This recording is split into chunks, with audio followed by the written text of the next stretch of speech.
এইবারে দুনু ভাইকে কোলে নিয়া মা ফাতেমা একবার হাসানের গালে চুম্মা দেয়, আর একবার হোসেনের গালে চুম্মা দেয়। ডাক দিয়ে কই বেটা রে, আমি মায়ের মন বলে রে, তোমরা দুনু ভাই আমার বাবা মুহাম্মদ রে সমান সমান ভালোবাসো।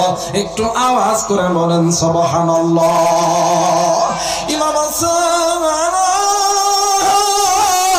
ইমাম হুসাইন ডাক দিয়ে কই মা না না না, যুদ্ধের ময়দানে যাইয়া কোনদিন দুই দল একবারে জিতবে না, একদল জিতবে আর এক দল হেরবে।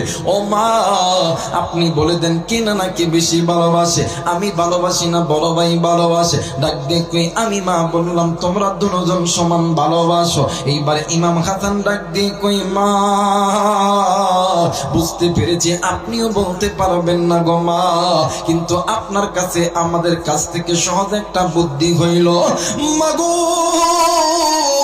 আমরা দুইটা সিলেটের ভিতরে আমাদের নানা নবী মুহাম্মাদের নাম লিখেছি। আপনি আমাদের মা, আপনি তো মিথ্যার আশ্রয় নিবেন না।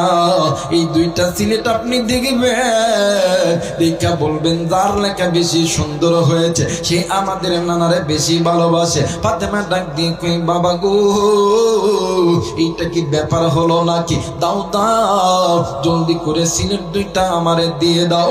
ফাতেমা রাদিয়াল্লাহু তাআলা আনহা একবার ইমাম হাসানের সিলেটের হাতে লইয়া দেখলো রে, আর একবার ইমাম হোসেনের সিলেট লইয়া দেখে, দুইটি সিলেট সামনের দিকে একসাথে লইয়া আল্লাহরে ডাক দিয়ে কই আল্লাহ।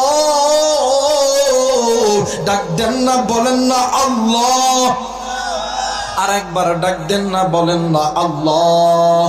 হযরত ফাতেমা ডাক দিয়ে কই আল্লাহ, এইটা কেমনে কইরা সম্ভব? আমার ছোট সন্তান যেমনি করে মিমহা মিম দাল দ্বারা মোহাম্মদ লিখছে, আমার বড় সন্তানও তো তেমনি করে মিমহা মিম দাল দ্বারা মোহাম্মদ লিখছে। আল্লাহ গো, আমি কেমনে কইরা এই দুই ভাইয়ের ভিতরে আমি রেজাল্ট দিব? এইবারে আল্লাহর নবীর বেটি ফাতেমা ডাক দিয়ে কই ইমাম হাসান, আমি তোমাদের এই সিলেটের উত্তর আমি দিতে পারবো না।